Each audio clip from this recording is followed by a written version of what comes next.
Hem començat la setmana amb vent de mestral que accentua una miqueta la sensació de fred, però les temperatures avui han pujat. Serà a partir de demà quan comencen a baixar les temperatures i, de fet, si fem una anàlisi a la situació meteorològica hem de destacar, per una banda, les altes pressions situades a la zona de l'Atlàntic, però sobretot hem de fixar-nos en el centre de baixes pressions que ve a situar-se, que està formant-se damunt d'Itàlia. Podem dir que té una acció de retrocés, és retrògrado i té tendència a desplaçar-se cap al litoral mediterrani. Entre l'anticicló i les baixes pressions, una marcada entrada de vents que venen del centre d'Europa i que portaran una massa d'aire molt freda. De fet, el mapa a 1.500 metres d'altura d'avui es mostra com la isoterma de 0 graus toca la zona dels Pirineus. Ahí tenim tota una massa d'aire freda esperant a ser acompanyada per aquests vents que venen del centre d'Europa, i si veiem el mapa de dimarts, de demà, podem comprovar com la isoterma de 0 graus ja afecta fins i tot el sud de la Comunitat Valenciana i la isoterma de 5 graus negatius a 1.500 metres d'altura arriba a 5 graus per davall de 0. Per tant, tenim una irrupció molt marcada d'aire fred a l'espera que fa eixa borrasca, a veure si envia vents de gregal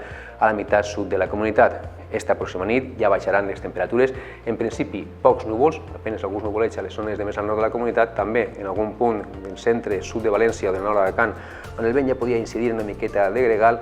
Insistim, les temperatures començaran a baixar, però encara no esperem que baixen de forma tan important com ho faran la nit de dimarts a dimecres. De fet, demà tindrem vents encara de mestral a la meitat nord de la comunitat, el cel cada volta més ennuvolat a la meitat sud, amb una cota de neu que fins a migdia estarà al voltant de 1.000 metres perquè encara no haurà arribat eixa massa d'aire freda, i atenció perquè de vesprada la cota de neu podia baixar fins a 500-600 metres, afectant especialment els núvols, les pluges i les nevades, la meitat sud de la Comunitat Valenciana, perquè al nord encara bufarà mestral i els núvols no podran quedar massa tapant el cel. De cara a següents dies, dimecres, primer veurem les temperatures màximes i mínimes previstes per demà. Hi ha una important baixada de temperatures, les gelades fortes, especialment a les zones de més al nord de la comunitat, entre 5, 6, 7 graus per davall de 0. A la zona de la costa, temperatures al voltant de 2-3 graus al litoral de Castelló, entre 3, 4 o 5 graus al litoral de València i Alacant. I també les gelades arribaran a les comarques més centrals, tot i que bufarà vent en alguna zona, puntualment en les zones més fondes, les gelades podien fer una miqueta de mal a l'agricultura. Dimecres, s'afiança eixe vent de gregal, especialment a la meitat sud de la Comunitat Valenciana. Serà el moment de més fred, amb una cota de neu entre 300 i 500 metres, especialment al sud de València i bona part de la província d'Alacant, amb més sol cap al nord. Dijous, progressivament el cel anirà ennuvolant-se a tota la Comunitat Valenciana. Començarà a pujar la cota de neu perquè la massa d'aire no serà tan freda i esperem que pugi fins als 800 metres.